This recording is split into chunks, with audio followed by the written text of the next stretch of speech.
오늘 말씀은 베드로의 첫 번째 설교입니다. 사역자로 저도 지금까지 많은 설교를 하였는데 처음 했던 설교들 그 순간들이 생각이 납니다. 처음부터 설교를 잘한 이가 얼마나 되겠습니까? 버벅거리고 앞뒤도 맞지 않고 이것도 설교인가 싶은 적들이 있습니다. 그러나 베드로의 설교는 첫 설교인데 놀랍습니다. 지난번에 살펴보았던 것처럼 50일 동안에 베드로가 집중적으로 성경 공부를 하였습니다.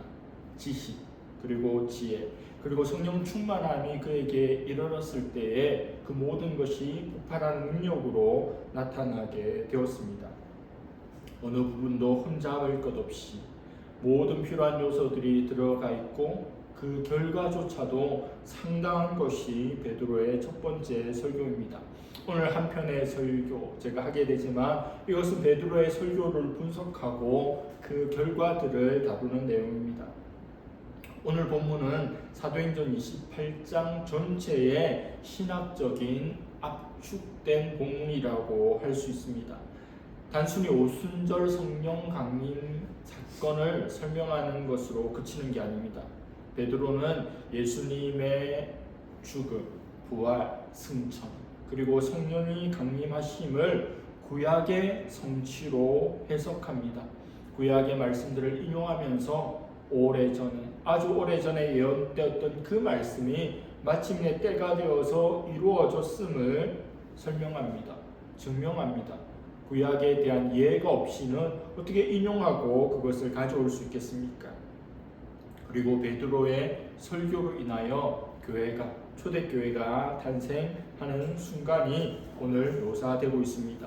본문은 네 부분 정도로 나눌 수 있습니다. 첫 번째는 14절부터 21절까지 오순절 성령 강림 사건을 베드로가 해석하는 내용입니다. 두 번째 22절부터 36절까지는 예수 그리스도의 죽으심과 부활을 설교합니다. 그리고 37절부터 41절까지는 회개를 촉구함으로 사람들이 회개하고 세례받고 성도가 되어 교회가 탄생하는 장면으로 나눌 수 있습니다. 베드로가 설교합니다. 지난주에 말씀이 어떻게 끝났습니까? 오순절 성령 강림이 사건이 있었을 때에 마가의 다락방에 있었던 120명의 사람들이 하나님께 주신 언어로 말하기 시작하자 원근 각지에서 온 이들이 자기들의 난곳 방언으로 그 말을 듣게 되고 기여기고 그들이 세술에 취하였다. 이렇게 결론 내는 장면들을 살펴보았습니다. 베드로가 설교합니다. 오순절 성령 강림 사건을 먼저 해석합니다. 14절을 보니 베드로가 11사도와 함께 서서라고 되어 있습니다.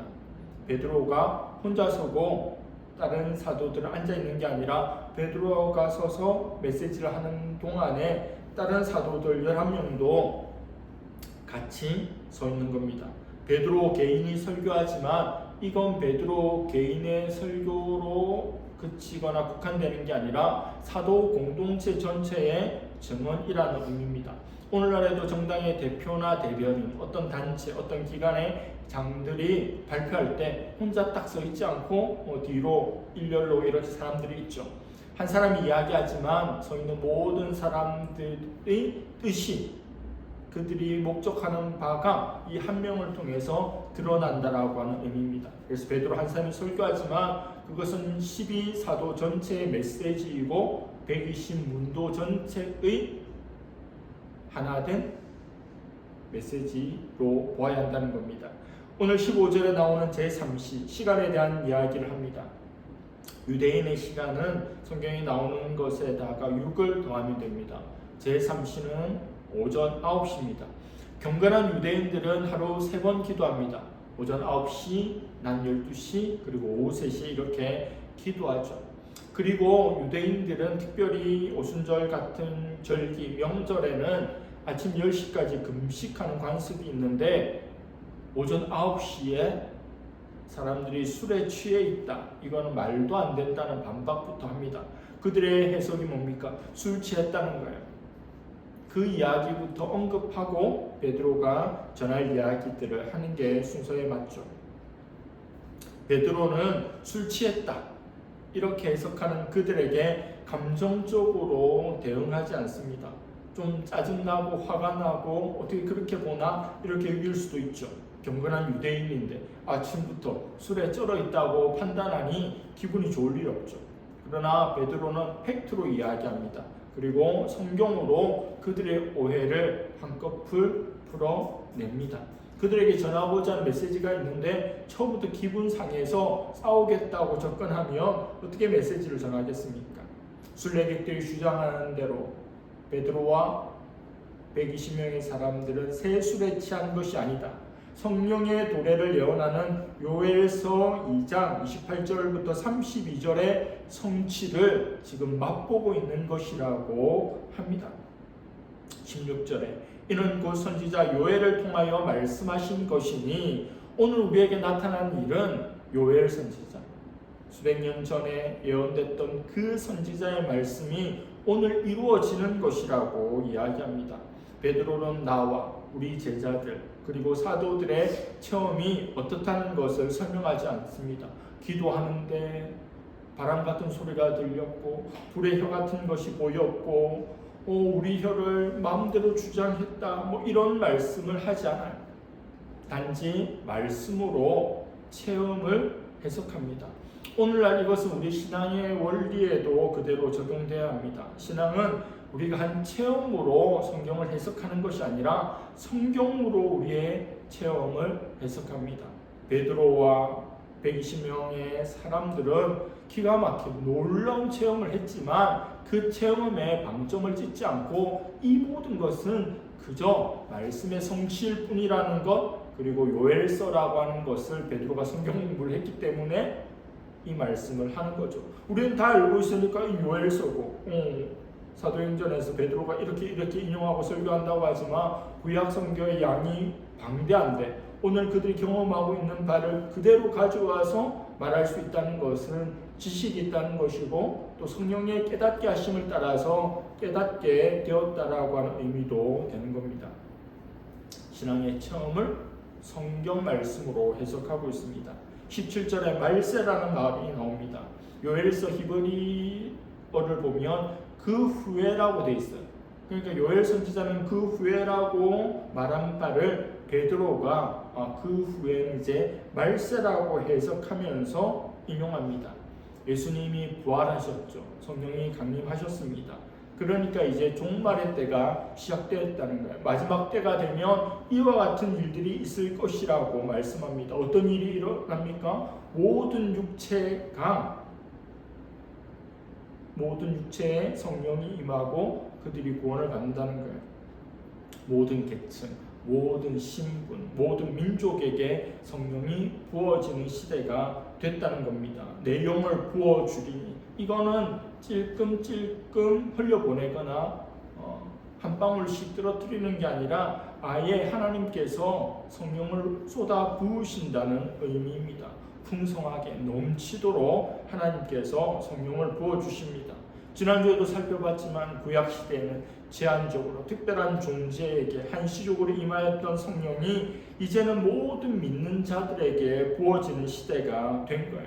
그것을 120명이 경험했고 오늘 이곳에서 당신들 술에 취했다라고 말하는 그 사람들에게도 아니라고 지금 성령이 부어졌다고 새로운 시대가 왔다고 이렇게 말씀합니다. 20절 21절입니다.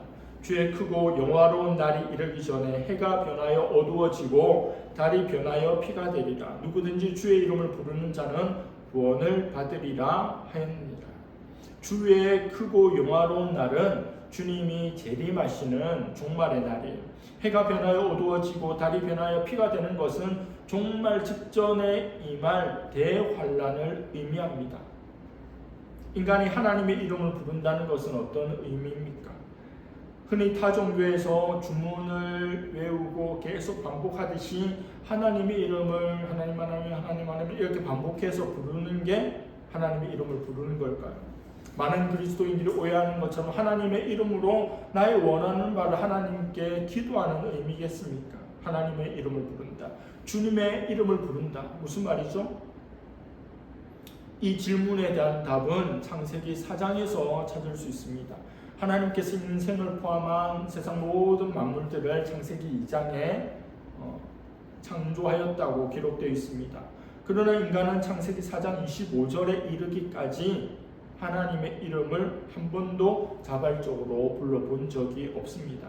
창세기 4장 26절에 그들이 에노스가 되었을 때 비로소 하나님의 이름을 불렀습니다. 에노스는 이름이기도 하지만 의미는 어떤 의미냐면 죽을 수밖에 없는 존재라는 보통 명사입니다.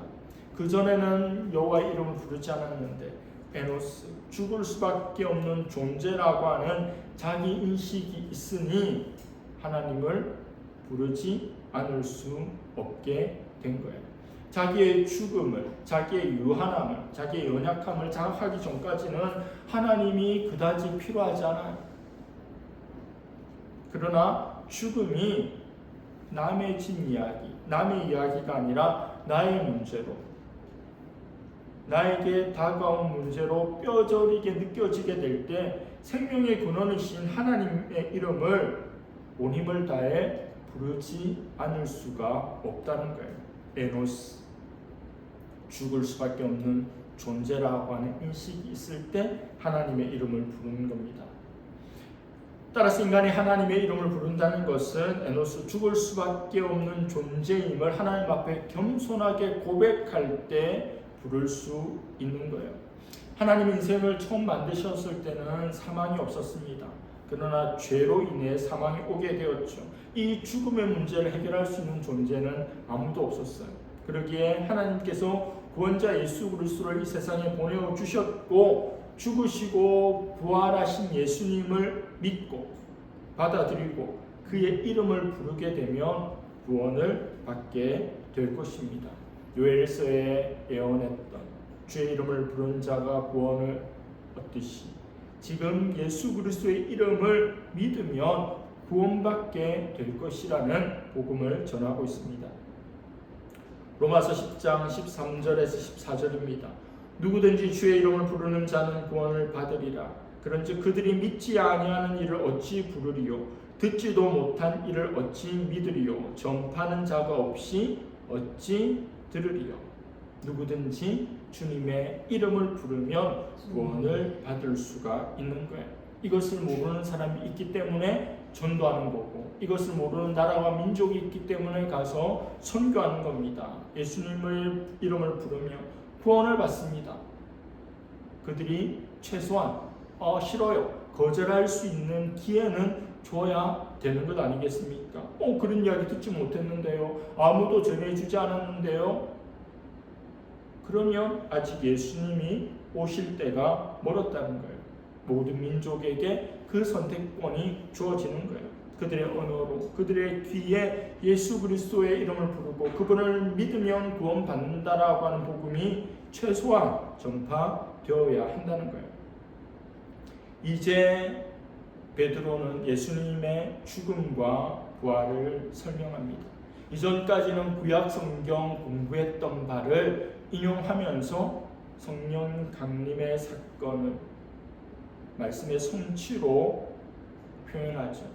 성령 강림으로 인한 나타난 현상들을 말씀으로 풀어냅니다. 근데 이제부터는 본인이 경험한 거예요. 본인이 증인이 되어서 메시지를 전합니다. 먼저는 모든 회중들이 알고 있는, 인정하는 사실부터 시작해요. 나사렛 예수가 십자가에 못 박히기 전에 공생의 사역을 했던 것들, 모든 이들이 같이 보고 경험했던 것으로부터 말씀을 시작합니다. 큰 저항감 없이, 거부감 없이 베드로의 설교를 계속 듣도록 니네들 아는 것처럼 이렇게 메시지를 시작해요. 그러나 거기서 끝나는 게 아니죠. 결정적인 것은 뒤에 있지 않습니까? 그리고 강하게 몰아칩니다. 23절입니다. 그가 하나님께서 정하신 뜻과 미리 아신 대로 내준 바 되었거늘 너희가 법 없는 자들의 손을 빌려 못 박아 죽였으나. 요엘 선지자의 말씀의 성취. 이들도 유대인이니까 구약 말씀을 알고 있죠. 그 말씀을 인용하는 것에 거부감이 없어요. 그리고 예수님께서 이 땅에 오셔서 행하셨던 바들도 그들이 보았고 그들이 들었던 바, 이미 알고 있는 바예요. 그렇게 멍하니 듣고 있다가 갑자기 너희가 법 없는 자의 손을 빌려 예수님을 못 박아 죽였다, 이런 비수가 청중들에게 날아와 꽂힙니다. 베드로는 하나님께서 나사렛 예수로 능력과 권능과 기사와 표적을 베풀게 하셨고 그를 믿도록 하게 하셨지만, 유대인들이 법 없는 자, 법 없다라고 하는 것은 율법 없는 이방인들, 로마인들의 손을 빌려서 예수를 결국 너희들이 못 박아 죽였다라고 말합니다. 여러분, 이스라엘 사람들이 사람을 죽이는 사형 방식은 뭘까요? 그건 돌팔매입니다. 가늠한 여인을 돌을 들어서 던져서 죽이는 거죠. 가늠한 자들, 신접한 자들 돌에 쳐서 죽이는 것이 유대인들의 처형 방식이에요. 그런데 돌로 쳐 죽이지 않고 나무에 달아서 예수님을 죽도록 했을까요? 당시 로마 총독부는 유대인들이 종교적인 문제로 그 공동체가 한 개인을 돌을 들어서 쳐 죽이는 것에 대해서 별다른 제재를 하지 않았어요. 니네들의 신앙의 문제라면 니네 공동체에서 그렇게 할 수 있다는 거예요. 따라서 유대인들이 이 방법으로 예수를 죽이고자 했다면 충분히 할 수 있습니다. 참남죄, 참남하다. 네가 어떻게 하나님이냐? 네가 어떻게 하나님의 아들이냐? 너는 신성모독이야. 그러면 우리는 돌을 쳐서 너를 죽여버릴 거야. 그렇게 할 수 있어요. 로마 제국의 법 없는 그들의 손을 빌려서 법적 절차를 따라서 재판함으로 예수를 죽이지 않을 길이 이미 있다는 거예요.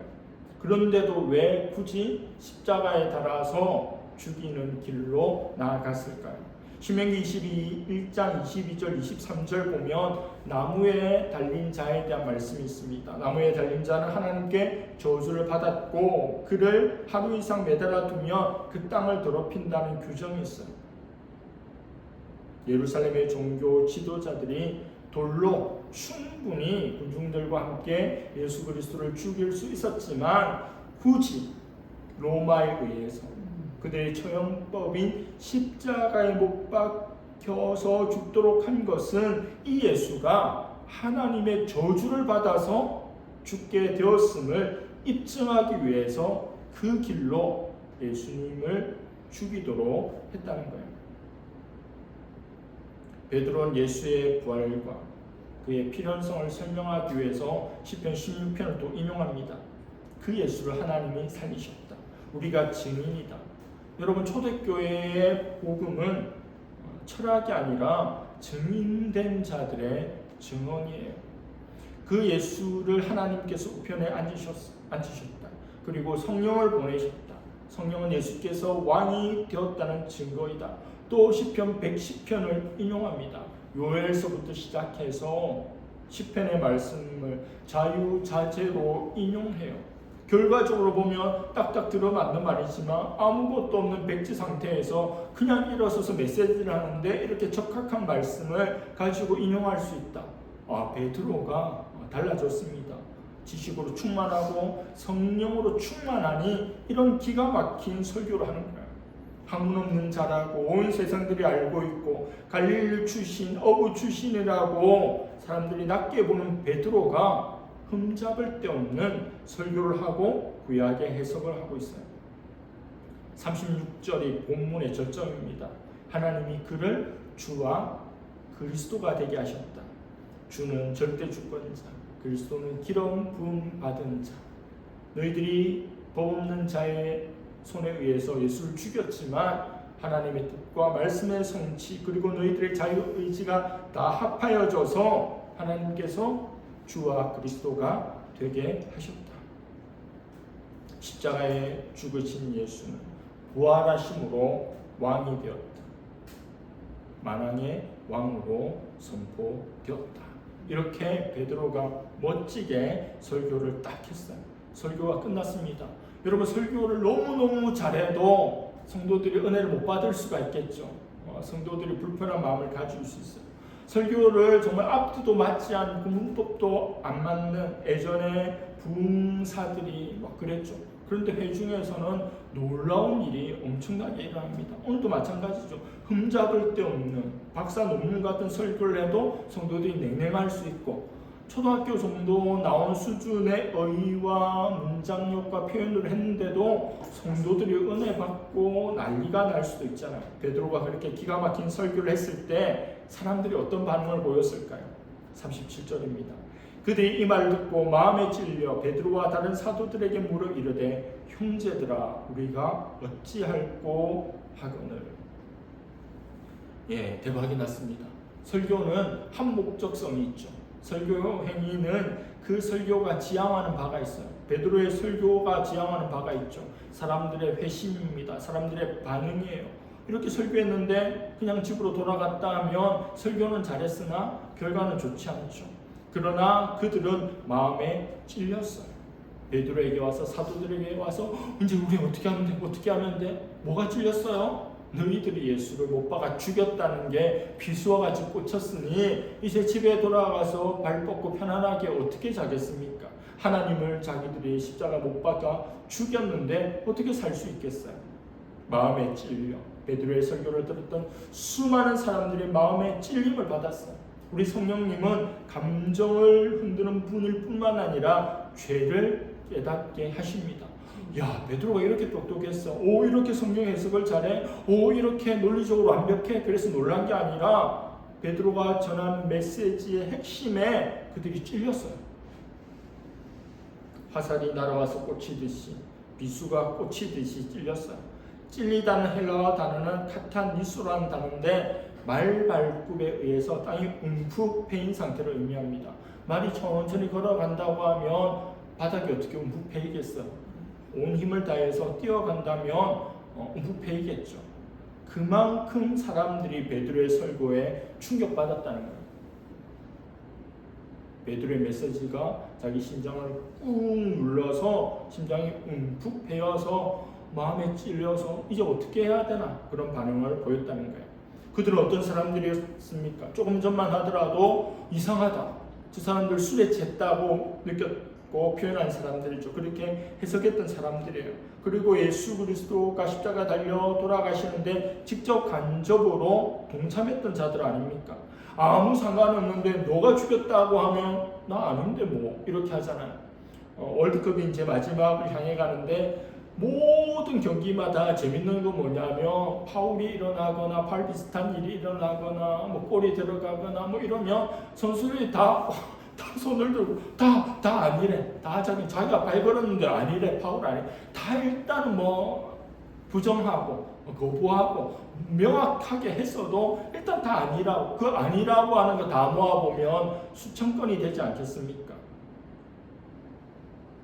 그들이 행했던 일이 부메랑이 되어서 그들에게 돌아왔을 때 그들은 마음에 찔림을 받았어요. 너희가 나사렛 예수를 못 박아 죽였다. 베드로의 설교가 임하였을 때에 아니라고 하면서 축구선수처럼 아니라고 할 수도 있죠. 화를 낼 수도 있죠. 아니면 빌라도 총독이나 대제사장이 그랬다고 변명할 수도 있죠. 마음에 크나큰 찔림을 받았다는 것은 양심의 가책을 느꼈다는 말이에요. 많은 사람들이 진리 그리고 정의 앞에서 양심의 가책을 받습니다. 그러나 그 가책에 반응하는 이들도 있고 그냥 지나쳐 버리는 이들이 있죠. 마음에 찔렸는데 뭐 해야 되겠다고 감동이 왔는데 아이 뭐 다음에 하지 뭐. 아이 뭐 꼭 해야 되나 이런 마음이 들죠. 그렇게 한 번씩 하다 보면 나중에는 어떤 메시지가 오고 어떤 화살이 어떤 비수가 꽂혀도 무감각해지고 죽은 양심으로 전락해 버리고 맙니다. 누구 탓입니까? 자기 탓이에요. 그들은 양심의 아픔이 채 가시기도 전에 그 아픔을 가지고 찔림을 가지고 형제들아 우리가 어떻게 할꼬 하면서 지체 없이 질문합니다. 지난 삶에 대한 잘못을 깨닫고 누구의 탓도 아닌 바로 내 탓이라고 바르게 인식하고 있어요. 여러분 성숙한 사람과 그렇지 못한 사람을 구별하는 분기점 중에 하나가 누구 탓을 하느냐 하는 겁니다. 어린아이를 보십시오. 무엇이든지 남 탓합니다. 대표적으로는 엄마 탓을 해요. 주 보호자인, 주 양육자의 엄마 탓을 합니다. 시험을 못 봐도, 친구가 없어도, 살이 쪄도 다 엄마 탓이에요. 엄마 때문에 자기 인생이 그렇게 됐다고 하는 거예요. 그러나 성숙한 사람은 카톨릭의 외침처럼 내 탓이오를 말합니다. 그런 자세와 그런 태도가 필요하지 않겠습니까? 아무것도 아닌 일에 남 탓하고 계속 피해 나가는 것이 아니라 내 탓으로 받아들이며 다른 이들도 내 탓으로 받아들이고 그렇게 문제는 사라지고 말 것입니다. 우리는 이제 어떻게 해야 합니까? 양심의 가책을 받았던 그들이 베드로에게 질문하자 베드로가 또 바로 답을 해요.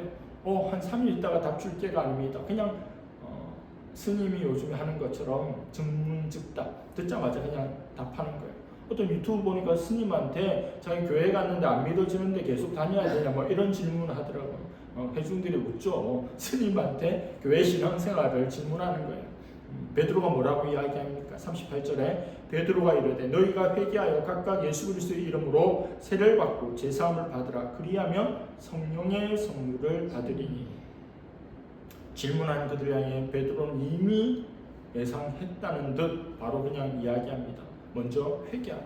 회개는 뭐죠? 길을 바꾸는 것. 가던 길에서 돌이키는 거잖아요.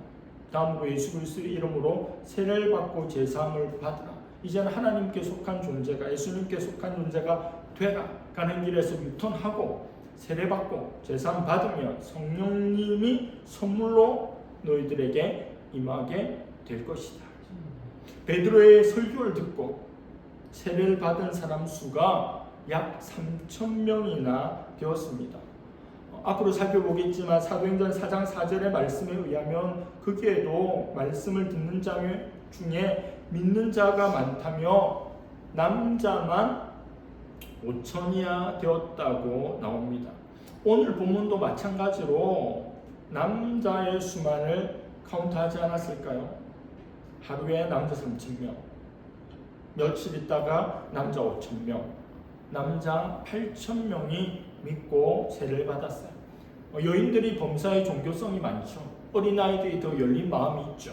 가부장적인 제도, 가부장적인 사회에서 그 가정의 가장인 아버지가, 할아버지가 예수님 믿고 세례 받으면 부인과 자녀들, 손자, 손녀는 당연하겠죠.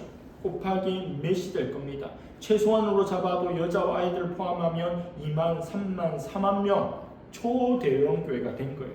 뭐 때문에? 베드로의 설교 한편으로. 베드로 대설교자다. 그 말을 하는 게 아니에요. 성령 하나님께서 베드로의 입을 통해서 역사하시고 성령 하나님께서 각 사람 가운데 운행하시니 이와 같은 일이 일어나게 된 거예요. 그럼 이 3,000명, 5,000명, 2만 명, 3만 명, 4만 명의 수가 예루살렘에 있는 사람 수를 생각하면 어느 정도 되는지 한번 생각해 보겠습니다. 2000년 전 예루살렘 인구에 대해서 역사학자들과 고고학자들의 견해가 조금 다릅니다. 고고학자들은 예루살렘 성의 면적, 예루살렘 가봐도 그리 크지 않거든요. 주거 밀도, 물 공급 능력을 고려해서 2만에서 8만 명 정도일 거라고 예측합니다. 근데 제가 오순절 성경강림 때 120명이 있었는데 예루살렘의 사람들이 얼마였는지를 말할 때 요세푸스 이야기했죠. 유대인 역사학자 요세푸스는 AD 70년경에 로마에 의해서 예루살렘이 포위되고 파괴될 때 성 안에 죽은 사람이 110만 명에 달한다고 했죠. 로마 역사학자 타키투스는 로마 군대의 포위 당시 예루살렘 인구를 60만 명으로 기록했어요. 60에서 110만 명과 2만에서 8만 명 차이는 너무 간극이 크잖아요. 너무 차이가 많잖아요. 물론 2000년 전 일이긴 하지만 근데 현대 역사학계에서는 이들을 별로 신뢰 안 해요. 고대 역사학자들은 조금 과장하거나 규모를 돋보이게 하거나 극적인 연출을 위해서 크게 부풀려 기록하는 성향이 있다는 거예요. 실제로는 그렇게 많지 않았다고 보는 겁니다.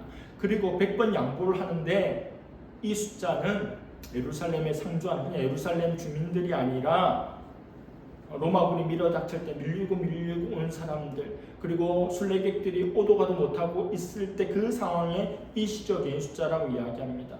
예루살렘에 오늘 왔던 사람들도 명절 때문에 디아스포라 유대인인데 오늘 오게 된 거죠. 원래 예루살렘에 적을 두고 있는 주소가 예루살렘 사람들이 아니에요. 그러면 예루살렘 인구를 이야기할 때 이 순례객들을 생각하는 거예요.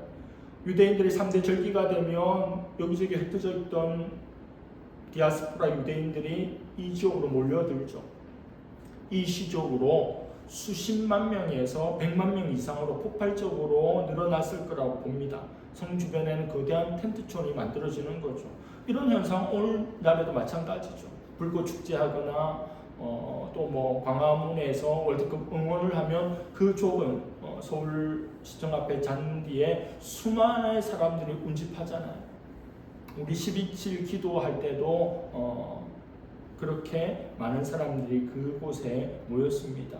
정리하자면 예루살렘에 평범하게 살아갔던 사람들은 2만에서 8만, 뭐 평균 한 5만 정도의 사람들이었고 6월절 같은 명절에는 원근 각지에서 도시가 감당할 수 있는 그 이상의 사람들이 몰려드는 북적거리는 도시가 되었을 거라 이렇게 볼 수 있죠.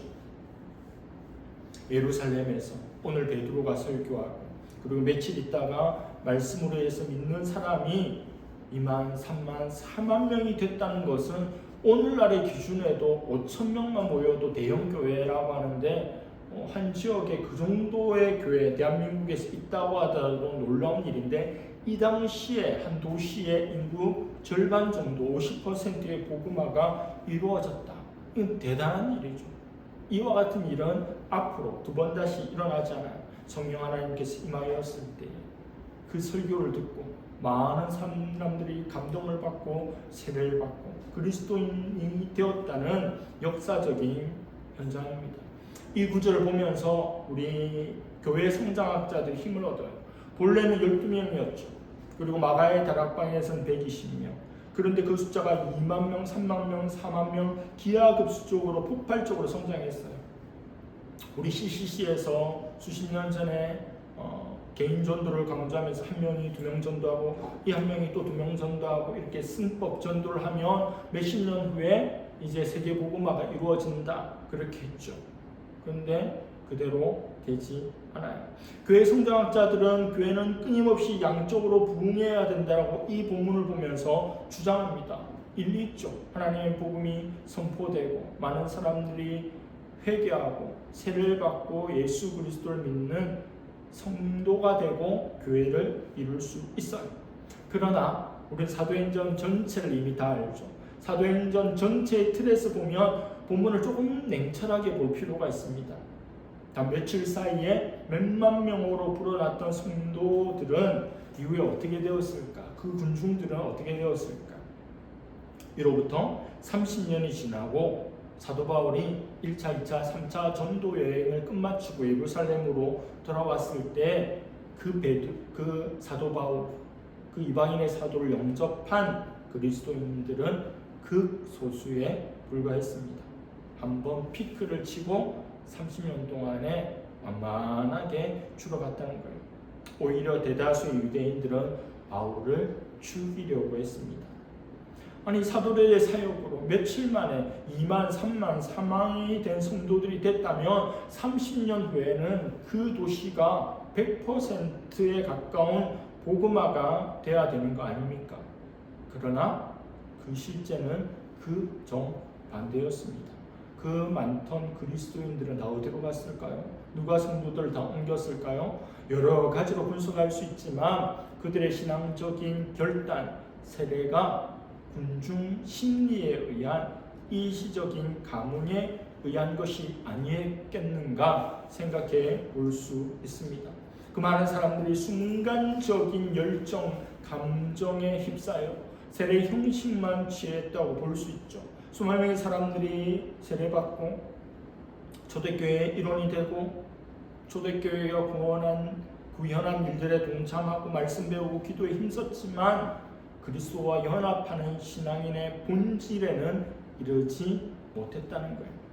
헬라 원문은 그들을 푸시케라는 단어로 표현합니다. 푸시케는 제자나 신자를 말하지 않고 단지 생명과 영혼이 있는 사람이란 뜻이에요. 그들이 세례를 받고 말씀을 듣고 기도하고 열심을 냈지만 그리스도의 제자가로 계속 살아갈지 어떨지에 대해서 누가는 판단을 유보하는 단어 푸시케라고 썼다는 거예요. 여러분, 신앙의 동기는 집단적일 수 있습니다. 친구 따라 교회 갈 수 있어요. 군에 가서 교회 갈 수 있습니다. 수많은 사람들이 몰려가니까 교회 갈 수 있어요. 그러나 그리스도와 연합하는 신앙의 수준, 신앙의 질은 결국 개인적인 것이라는 결론에 이르게 됩니다. 군중 심리에 의한 신앙의 결단, 세례의 대표적인 예가 장소가 어디입니까? 군에서 시행하는 진중 세례식입니다. 신병훈련소에서 세례를 받는 이가 한 번에 수백 명, 수천 명, 연간으로 수만 명, 그게 매년 이어지고 있어요. 기독교 언론, 유튜브, 군선교 단체에서는 아주 대대적으로 홍보하면서 고무됩니다. 우리 청년들의 복음화율이 낮은데 군에 와서 우리가 군선교를 하니까 이렇게 많이 세례받는다. 물론 힘들고 어려운 군이라는 특수 상황에서 마음이 가난해지고 의지하고 싶고 옆 친구가 가니까 초코파이 주니까 거기 가면 쉴 수 있으니까 찬양팀에도 예쁜 누나도 있고 하니까 갈 수 있죠. 그 자체를 나쁘다고 할 수 없어요. 교회를 가고 결신할 수도 있어요. 가짜가 아니에요. 진짜 결신할 수 있어요. 그러나 기독교 신앙은 공장에서 제품을 대량 생산한 찍어내는 방식으로 만들 수가 없어요. 그렇게 집단적으로 우르르 오면 집단적으로 우르르 빠져나갑니다. 밀물처럼 들어오면 썰물처럼 빠져나가요. 군이라고 하는 환경을 벗어나면 진짜 제자고 성도라면 교회에서 신앙생활 계속해야죠. 그러나 군에서 반짝하고 그걸 경험한 자로서 더 반감을 가지고 마치 모든 것을 아는 것처럼 두 번 다시 교회에 발을 딛지 않는 일도 일어나고 있다는 거예요. 그래서 저는 유튜브에서 보는 영무대 교회 장병들의 신뢰한 떼창을 보면 조금도 감격스럽지 않아요. 극단적으로 부정적으로 보면 월드컵 응원하는 것과 별반 다르지 않는 느낌이에요. 군선교를 폄훼하거나 군선교를 지향하자는 말을 하는 게 아니에요. 그럴 수 있으나 꼭 그렇지 않다는 면도 살피는 관점이 필요하다는 거예요. 군에서 그렇게 잘 믿을 수 있죠. 그러나 군에서 그렇게 한다고 해서 크게 우리가 잘했어, 성공했어, 계속 그렇게 해야 라고만 볼 수는 없다라고 하는 것을 베드로의 설교 이후에 그리고 사도들의 전도 이후에 믿게 된 사람이 300년도 아니고 30년 만에 거의 전무해진 이 성경의 역사적 현실을 보자는 거예요. 말씀 마무리하겠습니다. 교회가 시작됐어요. 교회는 어떻게 시작됐습니까? 오순절 성령 강림으로 시작됐어요. 성령의 피조물이 교회입니다. 성령은 예수님을 잉태케 했어요. 성령이 임함으로 말씀이 성취되었어요. 그 말씀의 성취로 말미암아 믿는 자들이 일어났고 그들이 교회를 이루었고 이 세상에 존재하지 않는 이상사회를 구현해 갔습니다. 교회는 성령의 역사를 사모해야 합니다. 말씀이 선포돼야 됩니다. 그리고 회개를 통해서 반응하고 응답하고 구원받는 사람 수가 많아져야 합니다. 성령께서는 예수 그리스도를 선포하시고 복음을 듣는 이들은 회개와 믿음으로 응답해야 합니다. 성령 하나님과 그를 믿는 성도들의 콜라보, 우리 안에 계시고 우리 가운데 계신 성령님과 우리들의 콜라보, 그 하모니가 아름다운 연주가 날마다 이어지기를 간절히 바랍니다. 기도하겠습니다. 하나님 아버지, 초대교회에 임한 성령으로 말미암아 각각 다른 지역의 말로 방언함으로 순례객들이 그들이 술에 취했다고 판단하였지만 베드로는 그렇지 않다고 설교를 시작하고 너희가 예수 그리스도를 십자가에 죽게 만들었으나 회개하고 세례를 받고 믿으며 성령을 선물로 받으리라는 메시지가 선포되는 것을 보았고, 베드로의 설교를 통하여 성령 하나님의 역사하심으로 수많은 사람들이 주님 앞에 돌아오는, 세례받는, 초대교회의 일원이 되는 놀라운 부흥도 보게 되었습니다. 성령 하나님의 시대입니다. 성령 하나님 성령으로 임하여 주시고, 우리는 성령 하나님의 인도를 받으며 충만함 가운데 성령님과 동역하며 성령 하나님과 함께 나아갈 수 있는 우리가 되게 하여 주시옵소서. 집단적으로 나아가는 신앙이 아니라 개인적으로 하나님과 1:1 관계에서 성장하고 참된 신자로 살아갈 수 있는 우리 모두가 되게 하여 주시옵소서. 감사드리며 예수님의 이름으로 기도드립니다. 아멘.